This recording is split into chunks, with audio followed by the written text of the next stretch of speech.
Rouge is a robo-girl who was sent on a mission with her dumb friend Naomi, where they have to destroy a shady organization called the Immortal Nine before they use their AI tech to take over the government.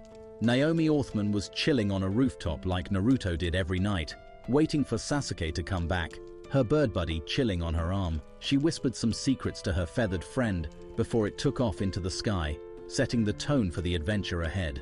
Then, out in Mars, the city was bustling with fancy tech and futuristic scenes. A couple of shady dudes had a hush-hush chat, hinting at some serious stuff going down. Then, at Club Canal, a hotspot where our main gal Rouge Red Star was soaking in the vibes. She was digging the scene until she spotted a colleague struggling with her outfit backstage. Being the helpful soul she was, Rouge jumped in to save the day, sparking a potential friendship. Meanwhile, Fate Jaren uncovered a dodgy briefcase situation, leading to a tense standoff. Back at Club Canal, Rouge was nodding off on the job until Miss Sarah snapped her back to reality with an important task. Rouge's clumsy run-in with a dude led to a spill, but luckily Scarhead swooped in to save the day. Things got spicy when it was discovered that Scarhead and his buddy were actually androids, and some shady characters were messing with their nectar supply. As tensions rose, Rouge got caught up in the drama while Naomi planned to inject herself with nectar on a rooftop, but her chill sesh got crashed by the Red Gladiator, leading to a heartbreaking moment when Naomi's bird buddy got taken out. Things got even crazier when Sarah got a mysterious bouquet with a Joker card, adding more mystery to the mix. Meanwhile, Scarhead demanded answers about his missing nectar, and Naomi and Rouge were on the case. After a heart-to-heart over a meal, Rouge and Naomi's quiet time got interrupted by breaking news about the Red Gladiator's ties to a murder. Rouge decided to tail Sarah, but her plans hit a snag when the Red Gladiator showed up and tossed her around like an old rag doll. But Rouge wasn't backing down. She faced off against the Red Gladiator and, despite the odds, came out on top. Naomi stepped up to back her up, and they discovered a mysterious orb that was sure to shake things up. Naomi and Rouge shared a moment, and Rouge was itching to know where they were headed next. Naomi, as mysterious as ever, hinted that they'd just go with the flow.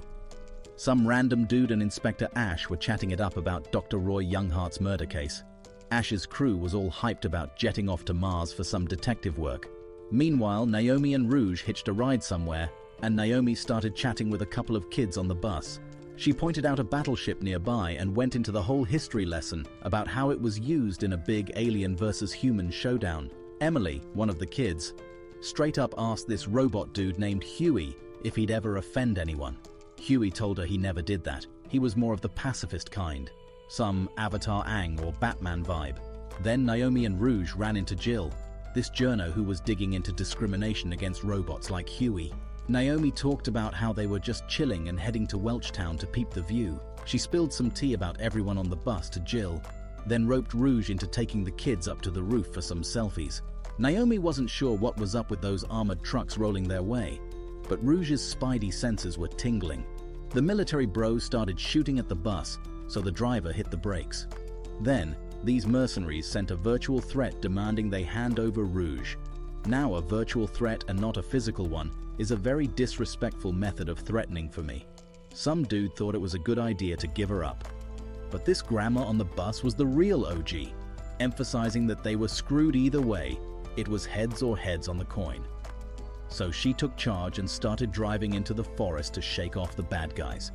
While she was doing that, Ash was patching up Huey's wounds, and the crew kicked those mercs to the curb. In the forest, they were stressing about fixing the bus when Naomi mentioned a nearby military spot with spare parts. The driver handed her a tool and sent her off to grab what they needed. Rouge wanted in on the action, but Naomi told her not to go Avatar Korra and to stay calm as they needed to take care of the others. Rouge caught Jill having conversations with the kids, who were all hyped about taking photos. Emily's bro took a shot of the mercenary's whip, and Jill was sleuthing it up. Meanwhile, Rouge, Emily, and this dude stumbled upon Cylinder Head, this big old war machine from the aliens. Naomi and the driver rolled back with the tool just in time to find Emily and Rouge missing. Emily messed around with Cylinder Head and accidentally turned it on. Cylinder Head woke up and started chasing them while the SOA rolled in, tailing them. They started shooting, but Cylinder Head had some force field blocking the bullets. It took out the SOA and Rouge went full gladiator mode to protect the gang. Cylinder Head was on a rampage, chasing them to the bus and going ham on it. OG Grandma started the bus, trying to make a break for it, but Cylinder Head was hot on their tail. Rouge jumped in to help, but she couldn't quite make it onto the bus. Thankfully, she helped everyone else escape. Naomi had a heart-to-heart with the dude who came back to the bus with Emily, and OG Grandma and the gang found Rouge just in time. She hopped on the bus and shared a moment with Emily, handing her a chocolate bar. Typical OG Grandma moments. Naomi was proud of Rouge for being so cool with the kids, and with that, they rolled off to Waltz for new adventures. After a bumpy ride, everyone rolled up safe and sound to Wellstown. Huey and his crew talked for a bit. Then some dude came up to Rouge and Naomi, talking about checking their bags. They got led into a room with another dude, and surprised, the magic sphere Rouge snagged from Viola during their showdown turned out to be her ID. They handed Naomi a box with a robot bird inside, MK2. No, not Mortal Kombat. Naomi got a call from Vice Director Younghart, or Gene, who was actually Rouge's older brother. Meanwhile, Gene was playing the piano, talking about how there were only 6 of the Immortal 9 left. Then some dude revealed Viola's ID and Rouge's location. Back in Wellstown, Naomi and Rouge chewed the fat about their next move, targeting Verdi. Ash and his partner got into a fight while Naomi and Rouge chatted about the Neen settlement in town. Later they hit up a joint to grab a bite. Rouge realized her stash of chocolate was gone, and turns out Naomi gave it all away to Emily and her bro, which ticked Rouge off. They dove deep into convos about freedom and free will.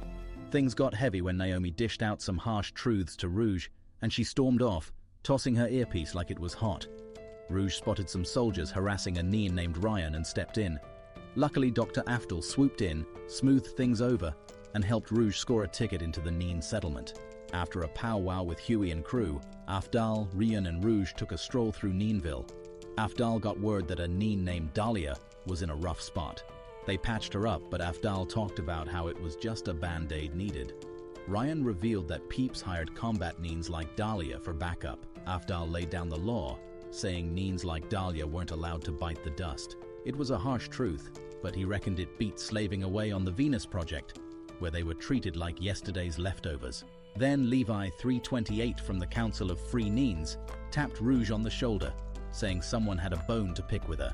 Elsewhere, Naomi was second-guessing herself, wondering if she laid it on too thick with Rouge. Meanwhile, Levi 328 took Rouge to CFN HQ, and Huey revealed to his mates that she was the Red Gladiator. Back at Dahlia's crib, Afdal warned Rion to steer clear of CFN because they were trouble. But Rion and Dahlia weren't buying it, thinking CFN was just fighting for their freedom. Afdal was sweating bullets because he figured CFN was gunning for more than just liberty. Then, this dude Dumas rolled in, wanting a word with Afdal. Meanwhile, Rouge was off on a jaunt with Juval and Huey, who talked about this settlement's backstory. They hit up a spot packed with Neens just chilling.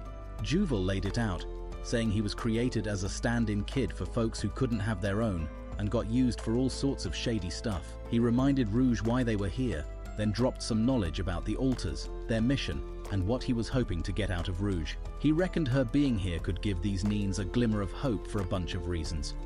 Elsewhere, Rian told Afdal that Dahlia was on the fritz. As they watched the workers haul off her body, they took a sec to reflect on the area's history. Rion asked Afdal to teach him some moves so he could help out other Neens like him. Rouge was thinking things over when Rion swooped in to whisk her away somewhere. Meanwhile, Naomi was tracking Rouge's moves thanks to MK2. Rouge stumbled upon Juval's lifeless body, and Naomi had questions. Then a bunch of CFN peeps showed up, wondering if Rouge had blood on her hands. One of the workers suggested they keep Juval's death on the hush-hush. While all this drama unfolded, Afdal and Ash were just having a conversation, while Naomi and the gang were eyeing up some aircraft in the sky. The aircraft they had been watching touched down on Mars. Meanwhile, Rouge found herself detained, and Naomi sent MK2 to her with news of the authorities closing in on Juval's death, heading directly towards Rouge's location. Rouge vehemently denied any involvement, but Naomi reminded her that the police were more interested in silencing her to dismantle the CFN. Rouge speculated about a whistleblower, suspecting their current target, Verdi. Wonder what his name would be if he wore a cape. Despite Rouge's plan to confront the police, take down Verdi, and seize his ID, Naomi convinced her to wait for a rescue. Unexpectedly, Huey and his Neon allies arrived, questioning Rouge about Juval's demise and her intentions towards the Neens. Rouge's refusal to provide satisfying answers led them to doubt her ability to save them. Tensions escalated when Rouge was probed about Sarah's death. As numerous Neens entered the scene, Huey's associate labeled Rouge as a threat, prompting her to break free. Security forces stormed in, triggering a clash with the Neens. Discovering Juval's body, the guards sounded the alarm, intensifying the situation. Rouge intervened to protect the Neens from the guards' assault, eventually fleeing with the help of Ryan. Meanwhile, Naomi recruited Ash and his companion to aid in Rouge's rescue. While Rouge sought refuge with Ryan, Naomi navigated the settlement alone, encountering the interrogator, Jaren. Back with Rouge, Ryan confessed to being instructed to lead her to Juval, but denied any role in his death.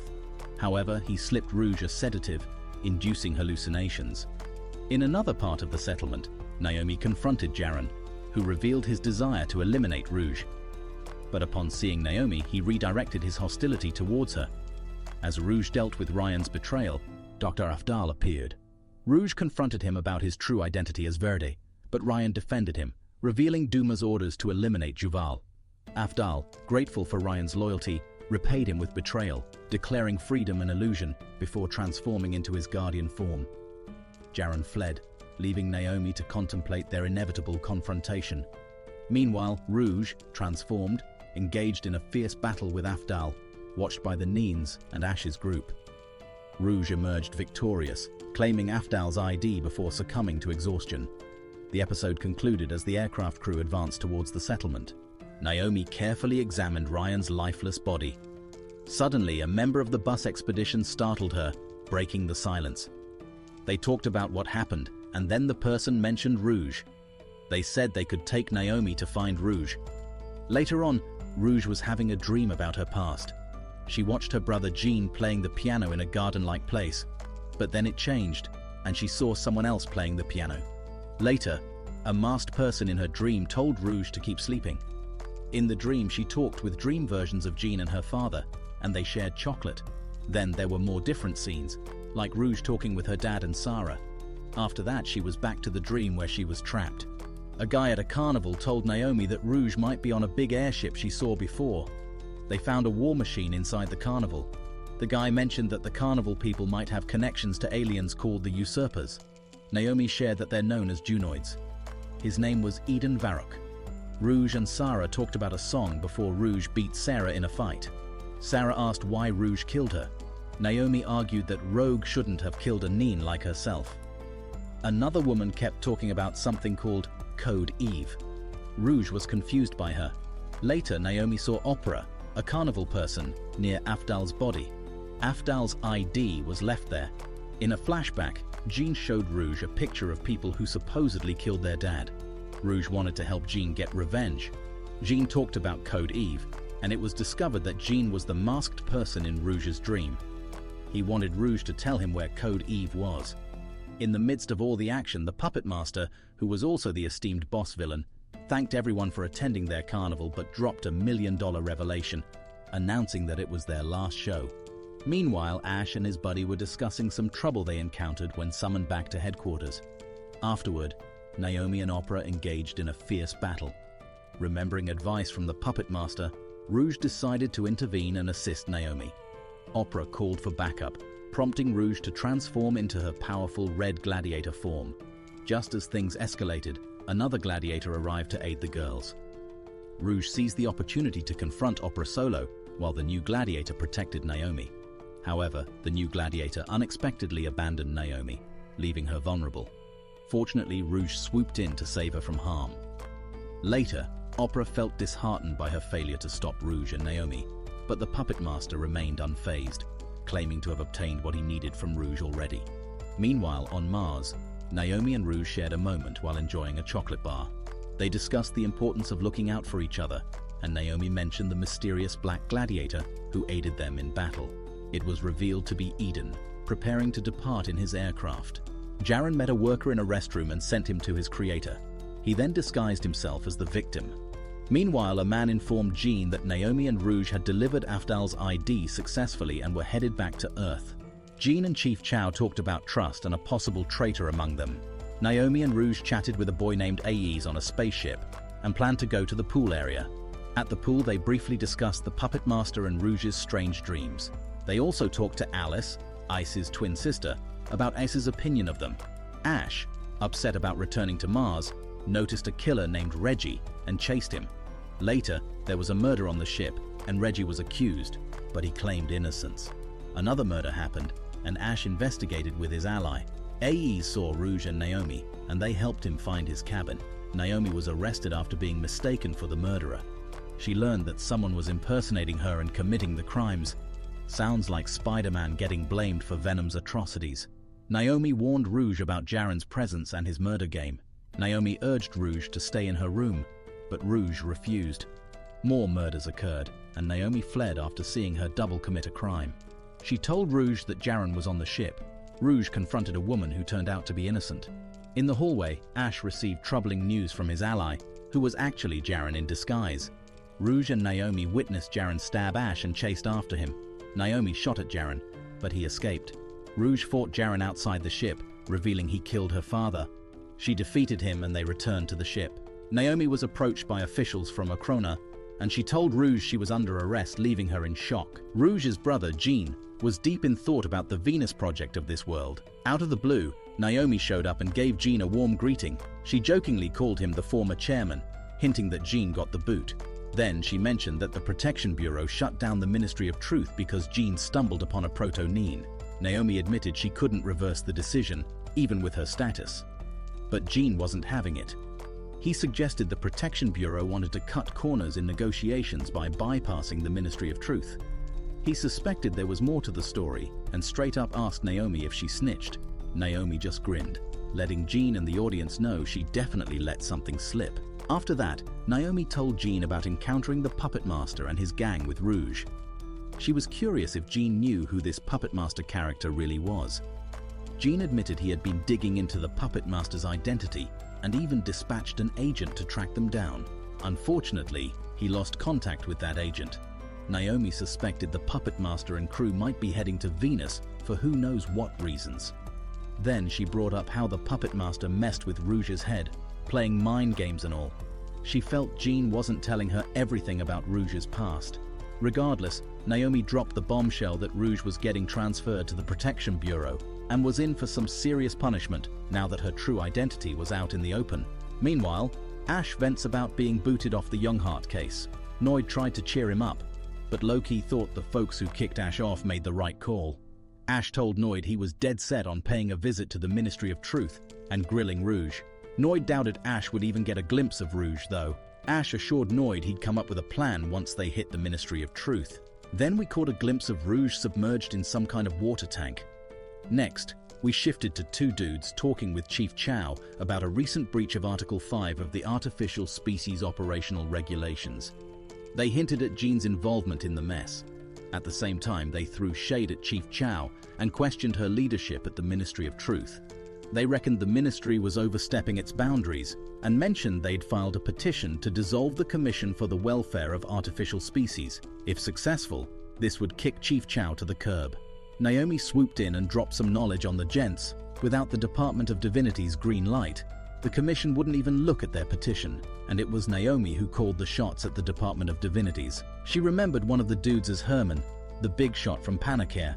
She was asking him what a civilian like him was doing there. The other guy told her that they needed Herman's cooperation for Rouge's case. Since Rouge was like a golden goose to Herman, he was itching to whisk her away to his company for some dismantling and research. But Chow put her foot down. They weren't handing Rouge over without a fight. Herman argued that since Chow's crew broke the law, they shouldn't be in possession of Rouge. Naomi stepped in, reminding everyone that she was the final decision-maker when it came to Rouge's fate. Suddenly, we switched scenes to two guys keeping an eye on Rouge through a bunch of screens. Things went haywire when the monitors glitched out, sending the dudes into a panic. Then Jill burst into the room, taking down one of the men with a gunshot. She didn't stop there. She shot the other guy, freed Rouge from her container, and gave her a shot of nectar. Rouge woke up all groggy, wondering how Jill pulled off the entrance. Jill spilled the beans. She got in with the help of a Neen ally. Jill revealed she was a Neen herself, handing Rouge a chocolate bar as proof. Jill guided Naomi into a room packed with risky Neens, sparking a conversation about how both humans and Neens faced consequences for their misdeeds. In the midst of this chat, Jill said that Rouge might be involved with the Immortal Nine. She explained she brought Rouge here because she needed her help in liberating Neens from the Asimov Code, Nectar, and other oppressive systems. Rouge doubted they could pull it off, but Jill remained optimistic. She told them about Jean getting canned from the Ministry of Truth, adding that both Rouge and Jean were dispensable figures. Jill extended an invitation for Rouge to join her and Alta, but Rouge shot it down. Then, an alarm blared, and we switched scenes to Chow and Naomi discovering Rouge's jailbreak. Naomi ordered the Fenris squad to track down Rouge, cut to Ash and Noid charging into the Ministry of Truth's headquarters. Meanwhile, Jill and Rouge dashed toward another Neen when they ran into some soldiers. Jill took them down, but unfortunately the Neen helper succumbed to the Asimov Code and bit the dust. Jill vented her frustration about the code, hoping Rouge would see the light. Rouge took a somber look at the situation and took off. Suddenly, 4 cyborgs closed in on Jill. Meanwhile, Rouge arrived at a different spot, where Naomi called out to her. Ash and Noid also showed up. Rouge confronted Naomi, questioning her past actions. The person controlling the bird-like device delivered Jean the requested data and notified him of Rouge's escape. Jean set off in a car, with a girl sporting light blue hair keeping an eye on him. Meanwhile, at Ash's place, Rouge questioned AES about why he, an Immortal Nine member, would rescue her. AES explained that his other personality, Alice, researched Rouge and convinced him to help. He revealed that he, Alice, and Jill differed from the rest of the Immortal Nine, as they desired ordinary lives. A deep discussion ensued between AES and Rouge, covering topics like Rouge's mission to eliminate the Immortal Nine and the nature of good and evil. Later, Ash confronted Rouge with footage implicating her in Roy Younghart's death. Rouge vehemently denied the accusation, with Noid suspecting Jaron framed her using his camouflaging ability. Following a brief scene involving Jean, we transitioned to 2 boys observing Jaron on a beach. Jaron woke up, startling the boys, before his companion Graufon joined him, and they ended up in a conversation. Jean found this secret passage in his family's house, and just as he was about to explore it, Rouge, Ash, and Noid showed up. Rouge filled Jean in on what had been going on with her lately. Then, Jean told Ash that he had been getting involved in Ash's business with Roy's case. Ash, naturally curious, asked Jean where this hidden passage led. Jean didn't have all the answers, but he was eager to find out. He managed to convince Rouge to join him on this underground adventure. Once inside, Jean grabbed a book and put it on a pedestal. As they delved deeper, they stumbled upon a screen showing glimpses of their father Roy's past. Jean called it a memory library, explaining that it was a place where Roy's memories were stored. He then invited Ash and Noid to join them further into the exploration. Ash was up for it, and Rouge expressed her interest in uncovering more about herself. As they continued, Jean and Rouge came across their father's research on Rouge and her development. They learned that despite Rouge's emotional growth being somewhat lacking, Roy noted her physical strength surpassed that of an ordinary human, giving her an edge over other proto-Neens. This revelation left Rouge feeling hurt, as she realized her father may have seen her more as an experiment than a beloved daughter. As they delved deeper into another memory, Rouge recognized the female researcher featured in it. She recalled seeing her in one of the dreams she experienced while being held captive on the Puppet Master's moving carnival ship. In this memory, the researcher expressed her frustrations with the Asimov Code to Roy, Rouge, and Jean's father. She discussed her hopes of using something called Code Eve to break the Neens free from the constraints of the Asimov Code, allowing them to experience true freedom. Noid identified the female researcher as Eva, a brilliant biophysics scientist who passed away many years ago. According to Noid, Eva collaborated with Roy in creating the Neens. Jean confirmed Noid's assertions, revealing that Eva was his mother.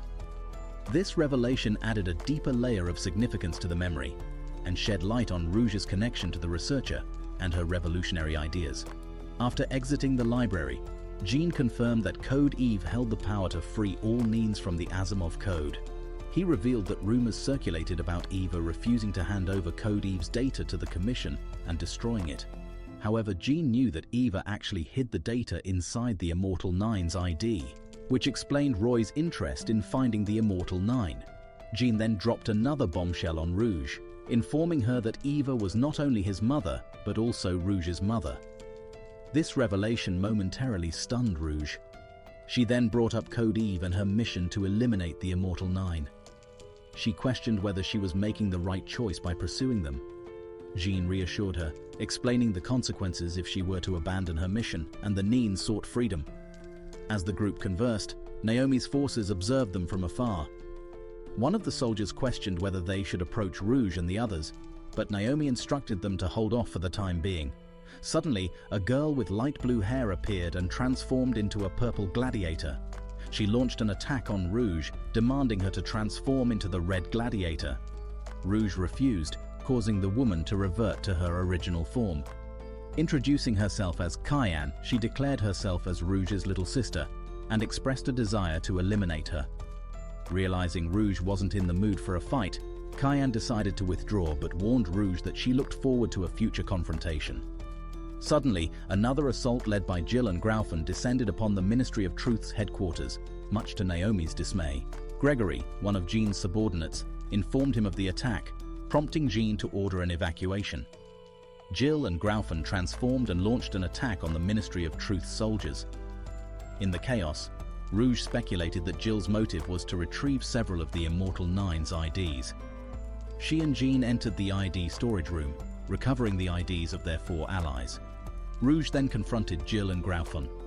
As Rouge stood against them, Jill prepared for battle, announcing her group's war against humanity. She also expressed her desire to obtain Rouge's ID, believing it to be the final key needed to decipher Code Eve. Meanwhile, Jean's ship crashed somewhere inside the Ministry of Truth HQ as he attempted to navigate through the chaos. Spotting some people ahead, Noid called out to them, but to his dismay, they opened fire. Ash rushed to Noid's aid, informing the assailants that Noid was a Neen, prompting them to lower their weapons. However, despite Ash's efforts, Noid succumbed to his injuries. Amidst the chaos, Jill and Graufen overwhelmed Rouge, but their dominance was short-lived as Noir arrived on the scene, refusing to side with Jill. With Noir engaging Jill's subordinates, Rouge confronted Graufen, only to be intervened by AEs during their battle. As the dust settled, Cayenne observed the battlefield from afar.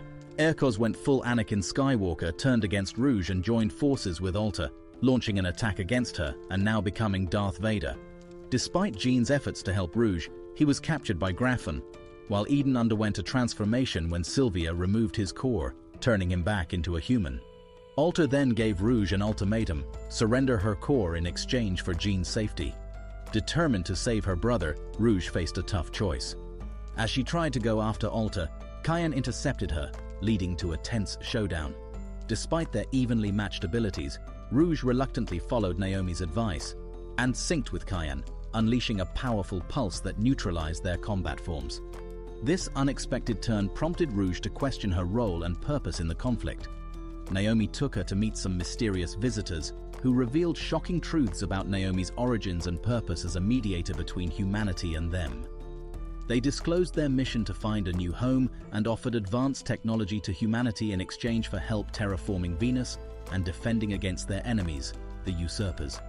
Meanwhile, Alta headed for Venus where the Carnival had landed, while the usurpers launched an invasion from the outer solar system. Initially hesitant to involve Rouge, the visitors agreed to let her join the fight after Naomi's persuasion, leading to a moment of reconciliation between Rouge and Naomi. To everyone's surprise, Eden arrived with Ash in his spaceship, offering to take Rouge and Naomi to Venus. Aboard Eden's ship on the way to Venus, a cheapskate was found trying to get a cheap ticket out. It was Cyan who was found hiding on board. Mr. Krabs would be proud. However, Cyan's behavior had taken a dramatic turn, now displaying childlike traits and expressing a wish to be sisters with Rouge. Sion revealed that she was created by the Puppet Master using data from Rouge herself, and had previously tried to harm Rouge under the influence of a mysterious voice. Despite this revelation, Rouge decided to embrace Sion for who she was, starting a journey to build a sisterly bond between them. As Rouge taught Sion about independence and making choices, their relationship evolved, creating a new sense of family connection. Meanwhile, Ash reflected on his past and struggled with unresolved feelings, while Naomi faced feelings of loneliness as the only one in the group without a family. On Earth's baby brother Venus, the Alta group made their arrival and were warmly received by the Carnival, paving the way for a momentous meeting with Jean. Amidst a family gathering, the Immortal Nine members revealed their agenda to designate Jean as humanity's leader once they were freed. However, tensions rose when Jean witnessed the Puppet Master extracting Code Eve fragments from his allies, sparking doubts about their true motives. Meanwhile, as Rouge's group approached Venus, they faced a hazardous situation when their ship detected a barrage of missiles incoming, hinting at an impending and perilous confrontation. Chow managed to convince Earth's leaders to hold off on attacking Venus, placing their faith in Jean and the team to handle Alta. Looks like someone's scared. Despite the challenges, Eden successfully crash-landed his ship on Venus like he was planning to. But the group quickly split up, Rouge and Naomi together, while Eden and Ash ended up with Kyan. Meanwhile, Alta and the Carnival strategized, and the Puppet Master dropped hints about connections to Jean's mother, adding a new layer of mystery to the unfolding events. As the battles raged on, Ace was assigned as Jean's guard, leading them to question their allegiance upon discovering Sylvia's role in Roy Younghart's assassination, and Jean's attempts to negotiate with Alta before considering drastic measures. In another part of Venus, Kyan heard a mysterious voice and obeyed its commands, prompting Ash to pursue her. Meanwhile, Eden confronted Graufen, who unexpectedly returned his core as a sign of goodwill. However, things took a sinister twist when the voice turned out to be the Puppet Master manipulating Kyan, resulting in a dramatic getaway. Amidst the turmoil, Ash caught a glimpse of the Puppet Master's true identity. Meanwhile, Rouge and Naomi encountered Guillaume, disguised as Jean, adding another layer of complexity to the situation. Opera met with the Junoids, updating them on the progress of her and the Puppet Master's plans. As they discussed their operations, they faced opposition from the Puppet Master's guards, thinking they were in their own anime showdown, prompting a swift response, showing them whose show it was. Meanwhile, the Puppet Master engaged in a conversation with Kyan, commenting on the mask she wore and hinting at the culmination of their endeavors. In another scene, Rouge and Naomi encountered someone they believed to be Jean. While Rouge initially believed it to be her brother, Naomi discerned the truth. It was Jaron disguised as John, pulling off some ninja-level deception. Suspicions arose as Jean behaved oddly, leading Rouge to confront him and return to Naomi's side. The deception was unveiled as Jaron revealed himself to the girls, admonishing them before offering to lead them to the real Jean's location. Suddenly, a loud noise broke the silence, catching Naomi and Rouge's attention. Speculating on the source, Naomi wondered if it was the sound of a nearby battle, while Rouge suspected it might involve Eden. The scene shifted to Eden locked in combat with Graufen, both determined not to yield. As their clash intensified like the layers of Naruto and Sasuke's battle, Eden managed to land a fatal blow on Graufen. In his final moments, Graufen shared his perspective on Jill's strategy, expressing disagreement with her methods. Despite their differences, Graufen pledged unwavering loyalty to Jill, even in death. The confrontation culminated in a massive explosion, prompting Rouge and Naomi to follow Jaron, leaving behind the aftermath of the battle. Meanwhile, Eden approached Graufen, who urged him to intervene and stop Jill. With his last breath, Graufen implored Eden to prevent further harm. As Graufen's life faded away, Eden considered his plea. Elsewhere, Jean and AEs continued their journey, with AEs noticing signs of a recent altercation. Reflecting on Ice's past efforts to mediate conflicts, Jean appealed to him for assistance in saving Jill, indicating the gravity of the situation unfolding. AEs, uncertain about their course of action, challenged Jean to consider finding an alternative method to rescue Jill. Jaron guided them to an unfamiliar location, where they encountered Jill. In a shocking revelation, Jill exposed Jaron's shape-shifting tendencies, attributing them to his relentless pursuit of someone. Dismissing Jaron as worthless, Jill transformed into her gladiator form and fatally wounded him, expressing deep-seated animosity towards him. Despite the severity of the situation, Jaron responded with laughter before collapsing. Meanwhile, Jean and AEs stumbled upon Eden aboard the Puppet Master's vessel. Jean implored Eden for assistance, addressing him as his father. As the Puppet Master discussed Kyan's imminent performance, the scene transitioned to Jill confronting Rouge and Naomi. Jill disclosed that Rouge's ID served as the primary component of an analyzer known as the Decryptor. In the midst of their confrontation, Jill attempted to sway Rouge to join her cause, proposing that sacrificing herself could save the Neens on Venus. However, Rouge adamantly refused and transformed, ready to face Jill head-on. Meanwhile, Ash rendezvoused with Jean, AEs, and Eden, intending to disclose the identity of the Puppet Master's masked figure to them. Elsewhere, the Puppet Master plotted to conclude the ongoing performance by exerting control over Kyan. As Rouge engaged Jill in battle, Jill taunted her adversary, delving into discussions about the plight of Venus's Neens and Jean's opposition to their liberation. Jill expressed confidence in her victory, claiming she fought of her own accord, unlike Rouge, whom she perceived as merely a pawn. In a dramatic turn of events, Jill dealt a devastating blow to Rouge, piercing her chest and seizing her ID. With Rouge incapacitated, Jill asserted her dominance, taunting Rouge with the promise of witnessing her plans come to fruition before her demise.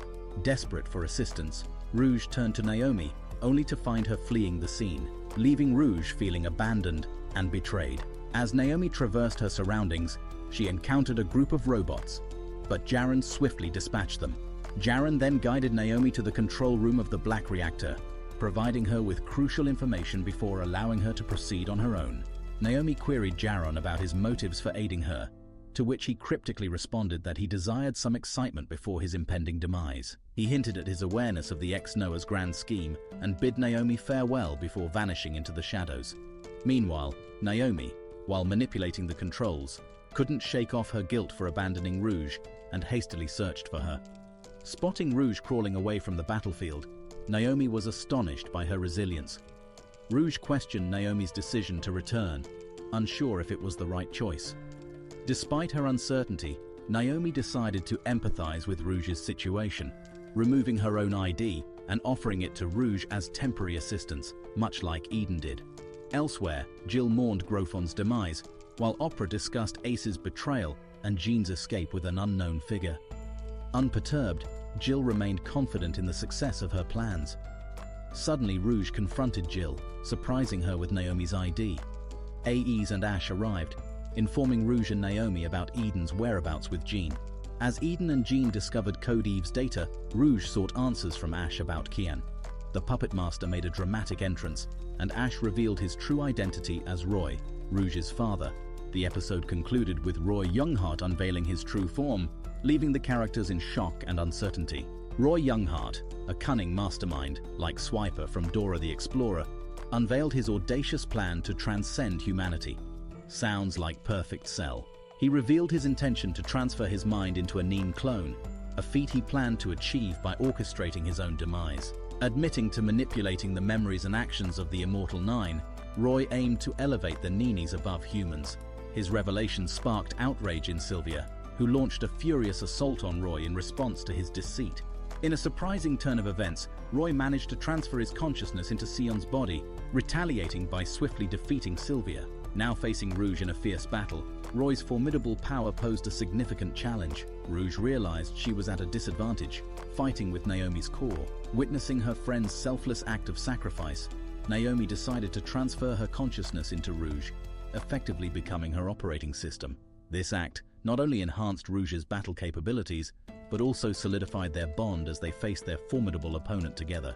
With Naomi's newfound support, Rouge faced Roy once more, engaging in a fierce battle that shook the ground beneath them. Some Tournament of Power vibes. Despite the strength of her opponent, Rouge fought with determination. Fueled by the memory of her fallen sister Sion, their clash was intense, each blow echoing the sacrifices made along the way. In the midst of battle, Sion's life was tragically lost, but not before she and Rouge shared a touching moment of sisterhood, their bond shining brightly, even in the darkest of times. With tears in her eyes, Rouge pledged to honor Sion's memory and continue the fight for freedom. As the dust settled and the echoes of battle faded, Rouge set her sights on a new goal, the liberation of the Neens. However, her path was suddenly blocked by the appearance of Opera, a cunning usurper disguised among them. Opera sought to manipulate Code Eve, the key to the Neens' freedom, in a bid to turn them against humanity. But Jean, ever vigilant, had already foiled Opera's plans, ensuring that Code Eve remained untainted.